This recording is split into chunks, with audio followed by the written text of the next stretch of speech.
The Prentice Alsop Heating and Air Coaches Corner, fueled by Donut Country and McDonald's Murfreesboro on FM 101.9 and AM 1450 Murfreesboro, FM 100.5 Smyrna, and streaming at WGNSSports.com.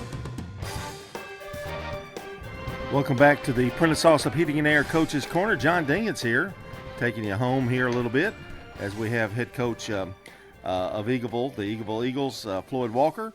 And this portion of the show is brought to you by the law offices of John Day, providing superior legal representation to injury victims and their families. Find out more at johndaylegal.com. And Floyd, good to see you this morning, and always good to see you after a win. Hey, it's always good to see somebody after a win, but I'm trying to figure out you're doing legal commercials when you bring me on. Okay, that kind of tells you something there. That's just in case, huh? Yeah. We try to protect ourselves a little bit with that. Floyd, a great game last night, and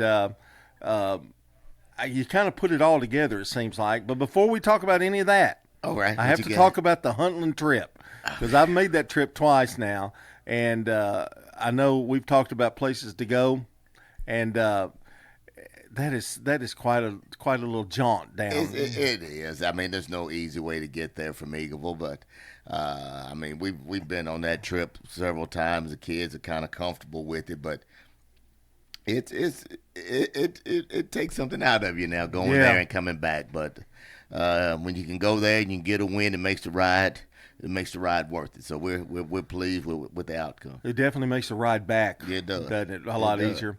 And people I don't think understand that coaches, what they have to really do besides coach the game, but you've got to get them on the bus, make sure they're fed and that kind of thing and that routine.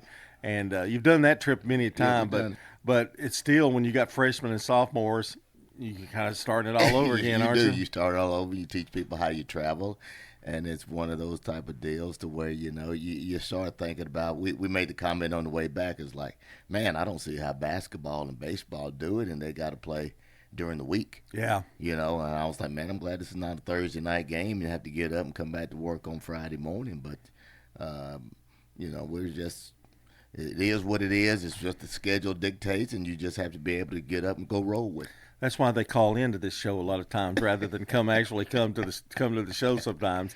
A big win, 48-14 over Huntland, and I know one thing you were glad to see was the offense just really come alive last night. I was glad to see us able to sustain drives. We've been able to move the ball, but there's always been something that prevented us from putting the ball in the zone, whether it would be a missed assignment, whether it be a penalty.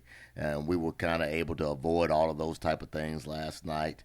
I don't think there was very many missed assignments last night offensively, but it all goes back to how well we were playing defensively. When we're playing well defensively, things normally work out well for us, either on offense and the kicking game too. And I thought defensively, especially in the first half, I'm not so sure we'd given up a first down, or maybe they even had negative yardage in the first half until we gave up a couple of blown assignments. So, but we were pleased. We were excited by the way that the kids played.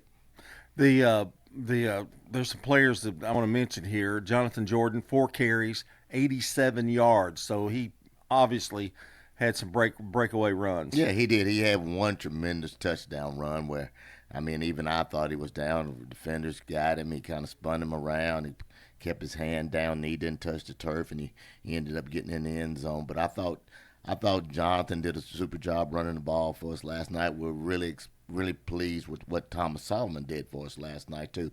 Ran hard, ran physical, but it all started with Caleb Snitzer setting the tone, the way that he carried the ball for us too. So we were pleased with our running backs last night. We were pleased with the way the quarterbacks kind of commanded the offense. I know. It had to be a good feeling to see so many guys with extra yardage, because you don't want to put everything on Snitzer. No, he's kind of your go-to guy, but it makes it so much easier for everybody. And then the defense, again, they set everything up. They've been so consistent. Just all year. Yeah, we've been really, really solid defensively.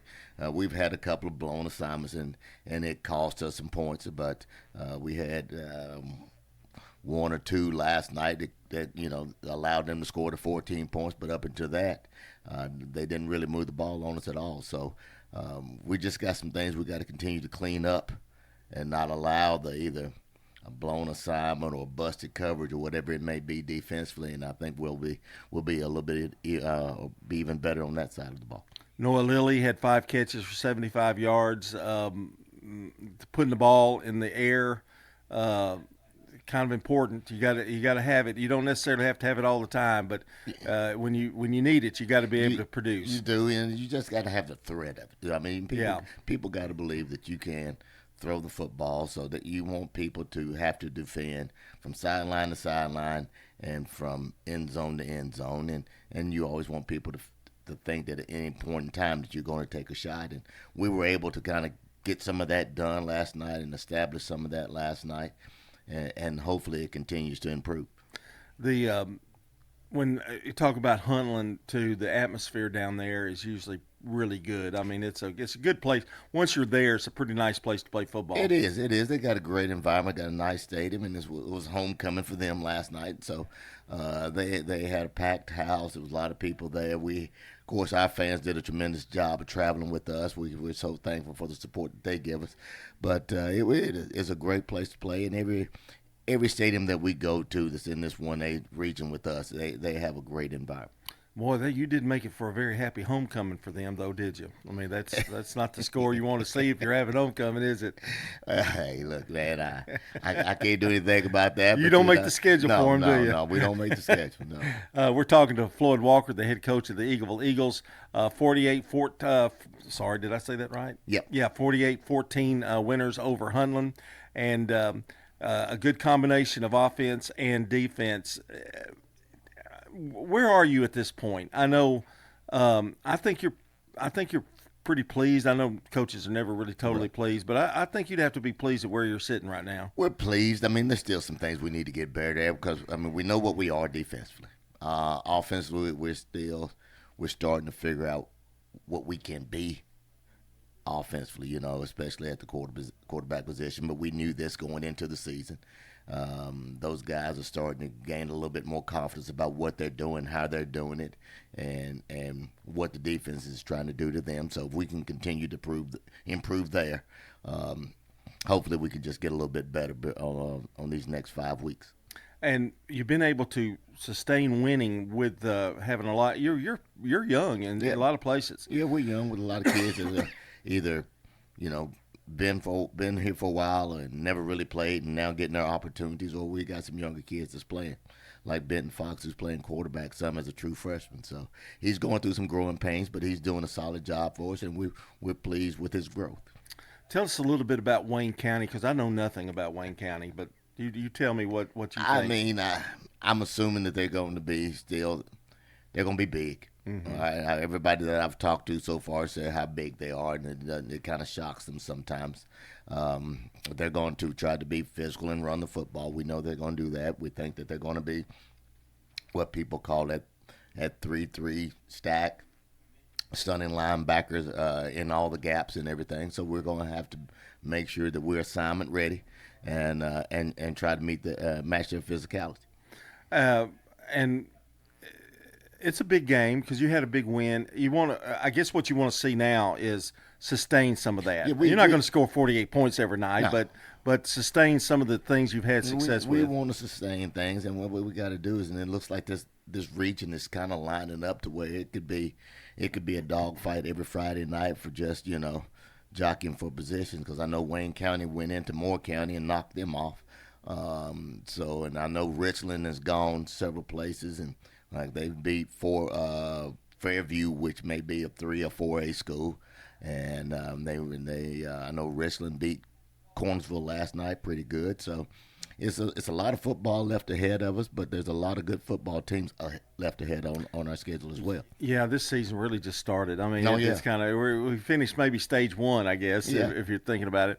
I want to switch gears just a little bit because we don't get an opportunity much, but I think middle school finished their season about 5-2, I believe. Is that right? Middle school did a super job finishing 5-2, and they were like one touchdown away from being in the championship game. Those kids You to watch them play and watch them battle and watch them complete is encouraging for our future. Now, Coach Lehman and his staff did a tremendous job getting those kids prepared. They got an athletic 8th grade group moving up. They got an athletic 7th grade group behind them. The future looks really, really bright, and it's unfortunate that they was only a touchdown away from being in the championship game. But I was really pleased with the way those kids played and the attitudes that they possess. And they don't. I guess those coaches too don't get a lot of credit because you don't hear about it as much. Right. But they're the foundation. They I mean, are. that's what gets it started. And I know you are very hands-on with that. Hands-on, but hands-off, I guess. But year after year after year, trying to replace people and stars that you've had at Eagleville, for them to continue to do that. And let's just face it, they just kind of produce. They can bring them out there every year for you. They do, I do, and it's one of those deals to where when you get a kid moving up from the middle school program, first thing you want to know is he physically ready? And most of the time our kids are not, so we have to get them in the weight room. We have to develop them. But from a football sense and from a football IQ, they've got a good grasp about how the game should be played, what's expected in certain situations. So you've got that foundation established in them. So the next thing that you have to do is just get them stronger and make sure that they're ready to play high school football. I know you've had a lot of growth out there and a lot of new housing. I drive by there nearly every other day. And has that helped your numbers, or do you get a lot of production or people from we're from starting that? to grow. We're starting to grow. I mean, right now we're sitting at 67, 68 players. When we start, That's a pretty good number. Yeah, for a 1A football mm-hmm. team. That's really great numbers. Because you think about it, when you look at the total high school enrollment, I think we're somewhere around 350 something kids, maybe a little bit less, maybe a little bit more. I'm not real positive about that. But when you look at that number, then you look at the amount of kids that you got playing football, especially boys. So you're thinking that you're pretty good, number-wise in the school. And Floyd, when you look at it, they want to play football. A lot They of those do. guys, I guess it not everybody, but they come out there with the mindset to playing football, and it's been that way, I guess, since day one of football at Eagleville. It's growing. Football's a great game. Football's a game now that everybody's starting to watch, everybody's starting to enjoy, and everybody wants to participate in, especially kids like being with their friends. Yeah. And if kids like being with their friends, then they're going to participate in it, and that's one of those deals to where you try to work them because it's a tough sport, but you also try to make sure that they understand it still remains a game. We're going to try to have fun, but there's work and there's going to be tough times, just like life. So we try to teach that to them, but most of the big deal is that their friends and the older kids do a tremendous job with the growth of it. It's just an amazing story year after year, and you're a big part of that. And I guess as we continue to go through the rest of the year, I guess the number one goal basically is to stay healthy, where you don't have to get down to that depth chart so far. Yeah, and when you're in 1A football, there's definitely some challenges when you start getting people injured, and we're a little bit banged up right now.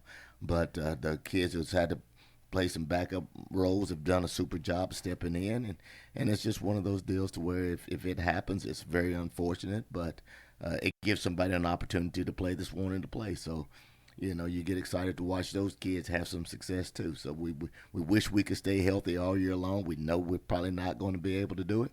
So you just prepare the best way that you can. In a game like last night, I'll ask this one last question here. When you score 48 points, that has got to be such a help. Again, you may never score 48 the rest of the year, but it helps that offense know that if they do things the right way, they're going to produce. Right, and that's the whole thing. Football-wise, you can't control what other people do that you're playing against, but you can control your assignment and your alignment and do those things. And you don't have to be great, okay? All you have to do is just do your job. And I know it's a cliche, but if you do your job to the very best of your ability and as hard as you can possibly do it, you're going to have a chance to be successful, and that's what we try to get done. Well, I want to end on a final note. I want to thank your wife for scores. She is great. I mean, we have Eagleville updates all the time, and I don't know what we do without Well, her. I'm gonna have a conversation with her because I heard she got a little bit out of hand last night up in the stands. Yeah, so we're gonna have to have a coaches meeting at the house today. But, Well, I don't go too hard. Okay, just want to trust tell you, me, I'm not. I do love when she texts the scores and also has comments, about the game. Oh yeah, I'm sure she got comments. But hey, before I go, can I just wish Cohen Bryant? He's one of our athletes. Cohen's in the hospital. He's got some illness going on, so we just wish Cohen a speedy recovery, and we just ask that you keep him in your thoughts and prayers as he goes through this, and maybe we can get him back with us soon. Amen to that. And I want to also say the field looks great. The practice field even looks good. I mean, everything it's just a pretty place to be. We're trying, man. We're trying. All right, that's head coach Floyd Walker of the Eagleville Eagles. This portion of the show is brought to you by Middle Tennessee Electric, serving our community by providing affordable, reliable, and safe electricity. Online at mte.com. Floyd Walker's been our guest. Coming up now, we're going to have Cougar Corner. Stay right here with us. Life's too short to stress about insurance.